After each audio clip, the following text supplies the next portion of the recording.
My weird classmate tried to brand me by pressing a sizzling hot metal crest against my skin, so I took the ultimate revenge and had him begging. 6 months later at graduation, he begged me not to mention him in my valedictorian speech. I was 13 when my parents disowned me, and it was the best day of my life, because that's when they shipped me off to an elite Swiss boarding school. You see, up until this point, my parents were abusive as hell, so even being surrounded by preppy white boys and having constant imposter syndrome was better than living at home. I thought I would be the only one that felt like an outcast. Until 3 months later, when I met my saving grace. It came in the form of a boy with a hit-up backpack and homemade haircut named Randy. As soon as he walked into the dining room, everyone went silent. I was going to ask him to sit beside me and my friends when suddenly my roommate Jake grabbed my arm. Don't. The last scholarship kid we had stole 3 Rolexes and someone's MacBook before getting expelled. I wanted to tell Jake I knew what it felt like to not belong, but I also remembered eating alone my first month before they accepted me. So instead, I just nodded and tried to tell myself that if I had to earn my spot here through hell, so did he. But what they did to him over the next few weeks still keeps me up at night. It started small. The library installed a metal detector that only he had to walk through. Rich kids would spill things on his clothes specifically because they knew he couldn't afford to replace them. And instead of fighting back, he did something even worse. He was kind. When his mom sent homemade cookies, he shared them with everyone, including the kids who tortured him. I watched him pick up a $50 bill on the floor and ask everyone who it belonged to. It was one of those high school situations when you don't know who's telling the truth, so you choose to stay out of it. But then came Legacy Week. For those who don't know, it's a week where if your parents went to the school, then you can hit up kids whose parents didn't, all in the name of tradition. I figured that if I stayed put in the library, then I'd be okay. I was walking back to my dorm at 11 p.m. when 3 Legacy students cornered me in the basement. Preston stepped out of the shadows holding the metal school crest like he'd done this 100 times before. The other 2 Legacy kids blocked my exits while he flicked his lighter open and held the flame under the metal. Every non-Legacy needs to learn their place, he said, watching the crest start to glow orange at the edges. Hold him, he told the others. They grabbed my arms and I couldn't move, couldn't breathe, couldn't think of anything except how much it was going to hurt. But suddenly, I heard the fire alarm go off. The sprinklers kicked on immediately, soaking everything. Preston dropped the hot metal and it hissed against the wet floor. Shh!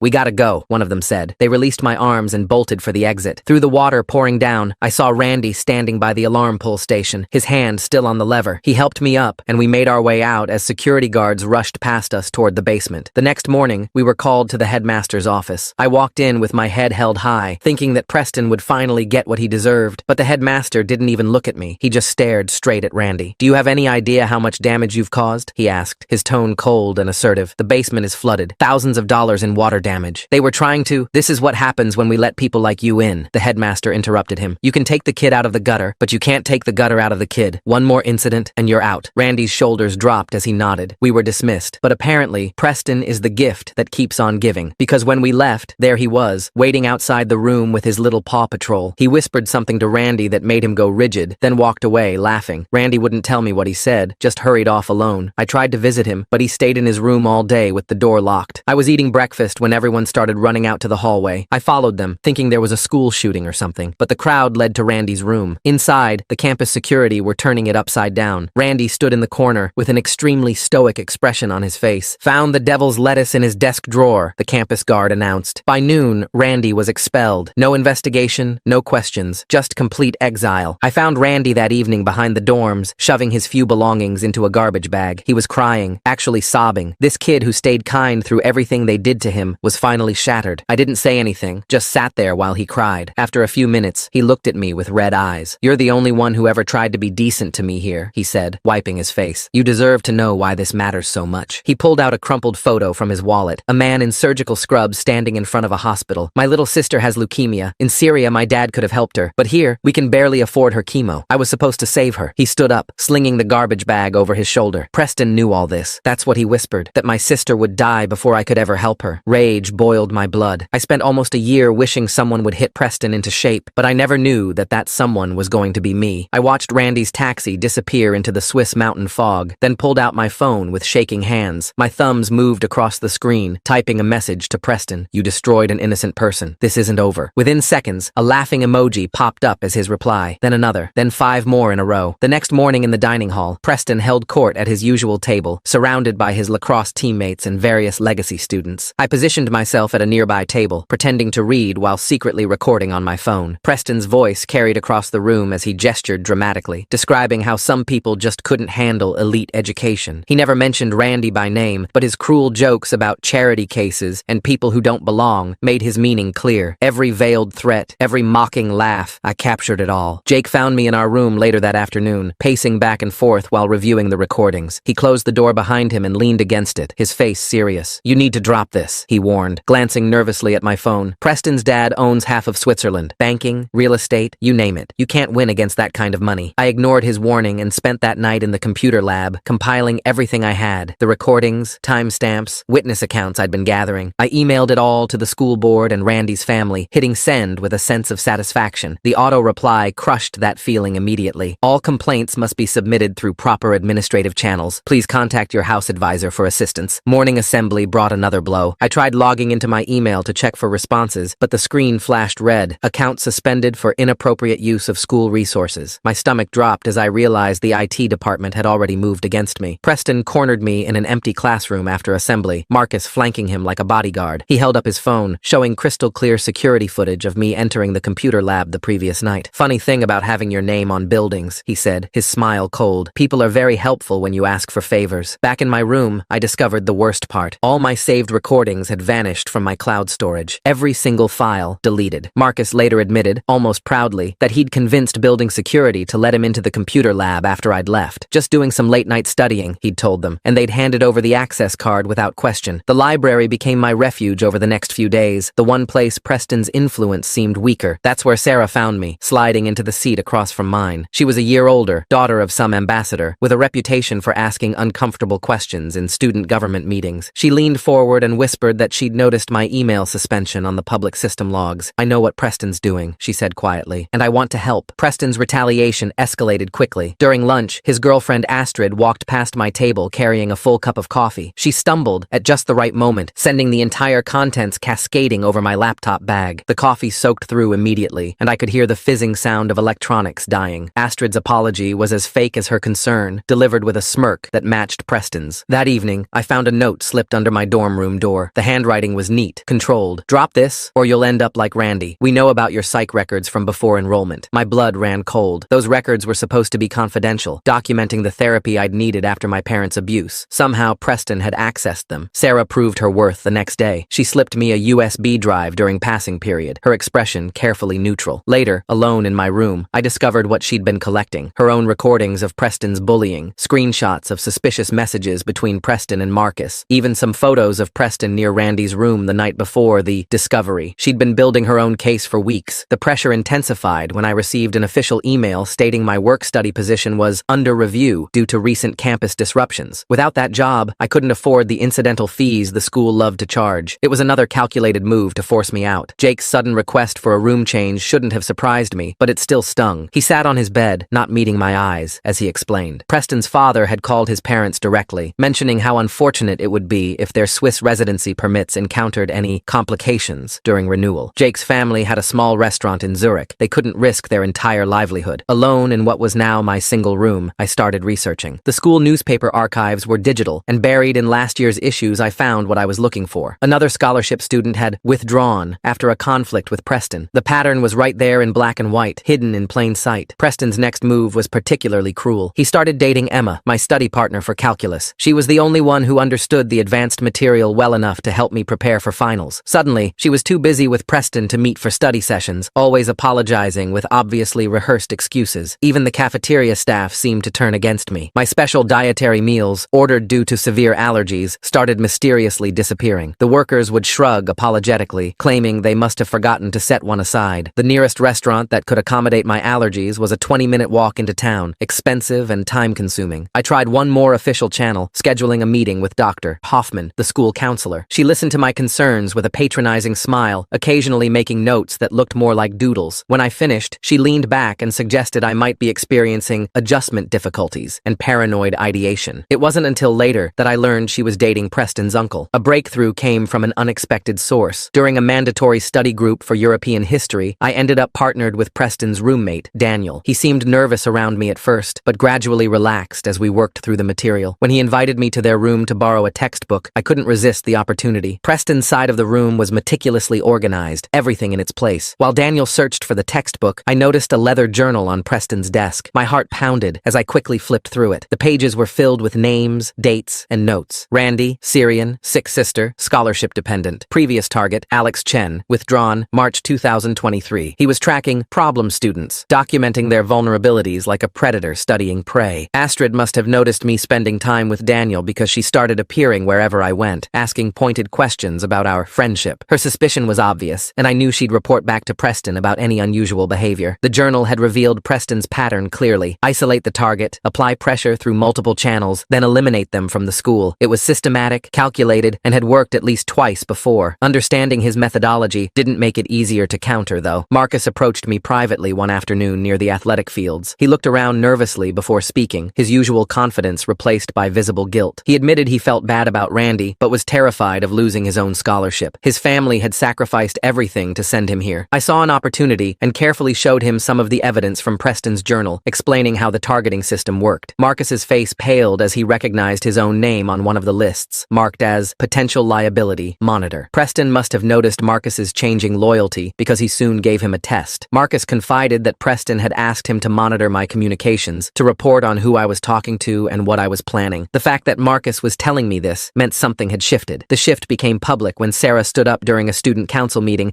and directly questioned why Randy had been expelled without proper investigation. The room went silent. The faculty advisor tried to shut down the discussion, but Sarah persisted, calmly listing the inconsistencies in the official story. She didn't accuse anyone directly, but her meaning was clear. Preston watched from the back of the room, his jaw clenched tight. As I walked back to my dorm that night, I felt a strange mix of hope and dread. We were building something, Sarah, Marcus, and I. We had evidence, allies, and the beginnings of a strategy. But Preston had money, connections, and years of experience destroying anyone who challenged him. The real fight was just beginning. Preston's next attempt to discredit me came through social media. Fake posts appeared on Instagram and Twitter with my name attached, spreading vicious rumors about staff members. The posts claimed I'd witnessed inappropriate behavior from teachers, complete with fabricated details that sounded just plausible enough to cause concern. Within hours, concerned parents were calling the school demanding answers. I recognized the escalation pattern from Preston's journal notes. This wasn't just about silencing me anymore. He was trying to make me radioactive, someone the school would have to remove to protect its reputation. I spent the evening documenting the fake accounts, taking screenshots of metadata that proved they'd been created recently, all from the same IP range. The following morning brought an unexpected ally. Mr. Petrov, the janitor who'd cleaned these halls for 20 years, pulled me aside after breakfast. His weathered hands trembled slightly as he glanced around to ensure we were alone. He explained in broken English mixed with German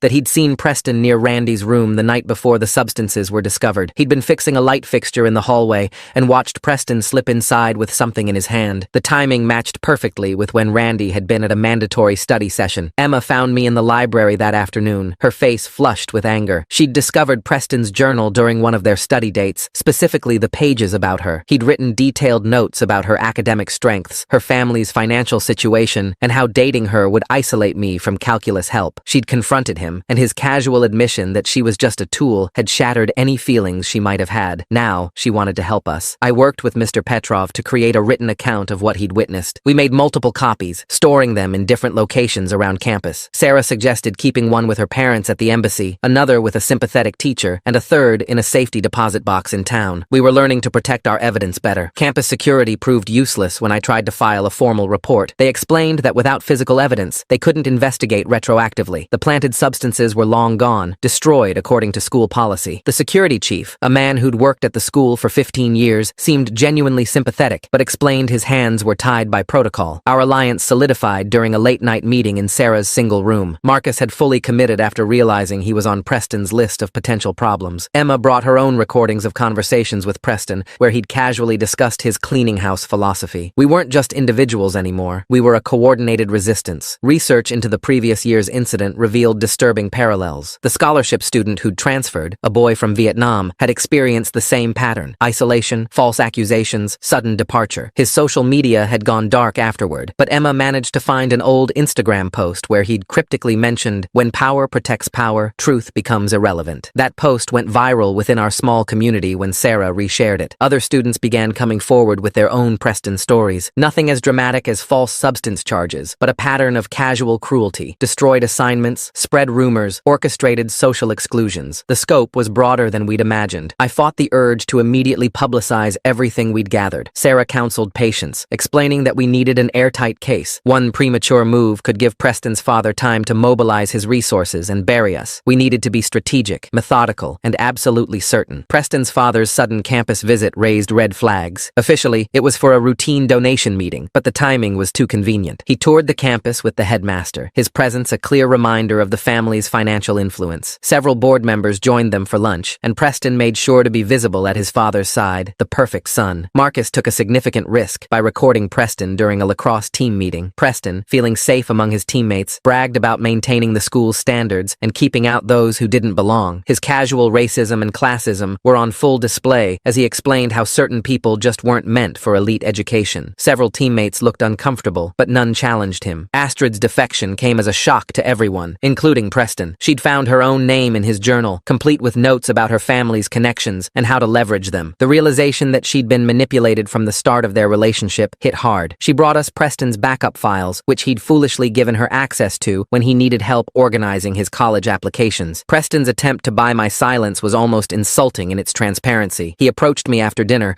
offering to ensure my graduation with honors if I dropped everything. He could make my college applications shine, he promised, with recommendation letters from board members and alumni. All I had to do was stop investigating and convince the others to do the same. My refusal clearly surprised him. He genuinely believed everyone had a price. The files Astrid provided revealed the true scope of Preston's operation. He kept detailed dossiers on dozens of students, categorizing them by threat level and vulnerability. Screenshots of embarrassing social media posts, academic struggles, family financial information, health issues. He'd been building leverage for years. It was blackmail material, pure and simple. We discovered Preston's control network was smaller than it appeared. Beyond his core group of wealthy legacy friends and a few key administrators, his influence relied mainly on fear and assumption. People assumed he had more power than he actually did, and that assumption became self-fulfilling. Once we started mapping his actual reach, gaps became apparent. Marcus's insider knowledge proved invaluable when he revealed Preston kept his most sensitive files on an encrypted cloud service. He'd memorized the password after watching Preston type it repeatedly. We accessed a treasure trove of communications, including emails between Preston and his father discussing problem students and how to handle them. Sarah's parents' concern reached the school board through diplomatic channels. As ambassadors, they couldn't directly interfere, but they could express worry about bullying patterns affecting their daughter's education. Other parents began asking similar questions, especially after parents' weekend revelations spread through family networks. Our alliance grew stronger through adversity. Late-night strategy sessions in Sarah's room became a refuge where we could speak freely and plan our next moves. We shared our own stories of feeling like outsiders, and I realized none of us really fit Preston's definition of who belonged at the school. That shared experience bonded us. I maintained my principles even when tactical advantages presented themselves. The embarrassing information Preston had collected on innocent students could have been useful leverage, but using it would make us no better than him. We agreed to focus only on evidence of his wrongdoing, not collateral damage to others. Preston's composure began cracking under pressure. During gym class, when someone mentioned Randy's name, Preston snapped that Randy had gotten what he deserved. Several students heard the comment, and word spread quickly. His mask of plausible deniability was slipping. 5 independent witnesses came forward confirming they'd seen Preston near Randy's room that night. 2 were legacy students who'd remained silent out of fear but couldn't stomach what had happened. Their testimony carried weight because they had nothing to gain and potentially much to lose by speaking out. The lacrosse team's gradual distancing from Preston became noticeable. After Marcus shared the recording of Preston's standard speech, several players began questioning whether they wanted to be associated with those views. Team cohesion fractured as moral lines were drawn. Teachers began noticing patterns they'd previously overlooked. The scholarship students Preston targeted consistently left school, always under suspicious circumstances. Faculty meetings grew tense as educators questioned whether they'd been unknowingly complicit in systematic discrimination. Sarah's connection with an education advocate who tracked boarding school issues opened new avenues. This advocate had been documenting similar patterns at elite institutions across Europe. Our situation wasn't unique, but it was one of the most egregious examples they'd encountered. Preston's desperate attempt to regain control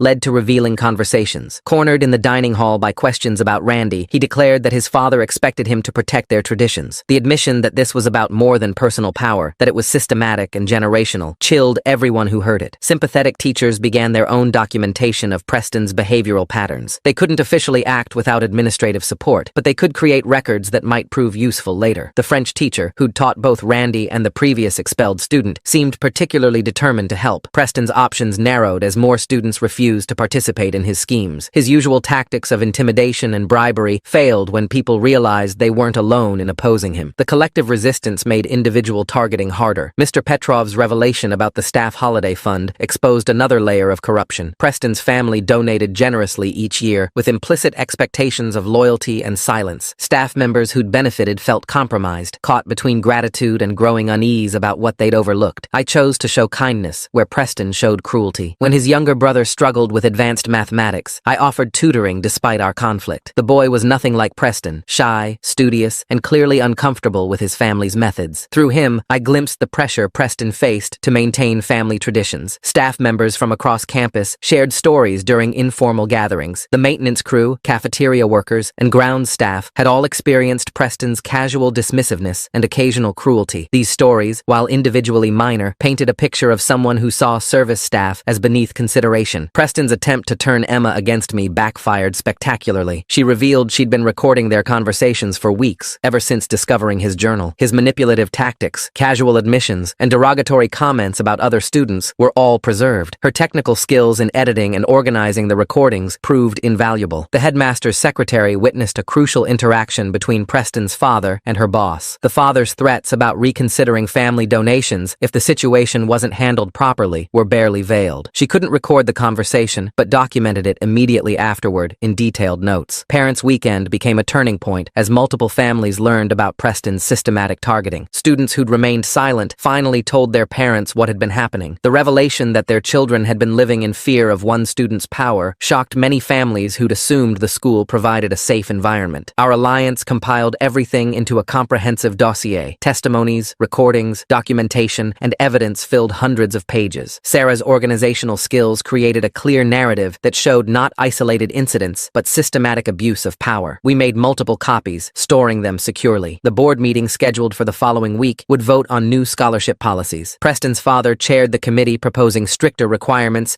and easier expulsion procedures. The timing wasn't coincidental. This was their attempt to legitimize what they'd been doing unofficially. During morning assembly, Preston's usual confidence wavered as he noticed allied students sitting together. The visual representation of unified opposition clearly unsettled him. His typical smirk faded as he realized his isolation tactics had failed. I grappled with the moral implications of our actions. Victory would mean destroying Preston's future the same way he'd destroyed Randy's. Despite everything, I couldn't take satisfaction in that prospect. We were seeking justice, not revenge, though the lines sometimes blurred. My final attempt at mercy came through a private warning to Preston. I explained that comprehensive evidence existed and offered him a chance to make amends. He could admit wrongdoing, support Randy's reinstatement, and work to change the system he'd perpetuated. His laughter in response sealed his fate. Faculty rebellion erupted during a staff meeting about the proposed scholarship restrictions. Teachers who'd remained silent for years finally spoke out, refusing to support policies that would institutionalize discrimination. The usually controlled environment devolved into heated arguments about the school's values and future. Truth spread through careful one-on-one conversations rather than public accusations. This grassroots approach prevented Preston's father from mounting an effective counter-narrative. By the time he arrived for emergency damage control, the story had already permeated the entire campus community. Preston's desperation led to his biggest mistake. While his father met with administrators, Preston attempted to plant contraband in my room, but Marcus had warned me, and I'd set up a camera to record the attempt. Security footage also captured him entering my room with a suspicious package. The evidence was overwhelming. When campus security reviewed the footage, even they couldn't ignore such blatant criminal behavior. Preston's attempt to frame me had instead created undeniable proof of his methods. The very system he'd manipulated for years had finally turned against him. The former scholarship student from Vietnam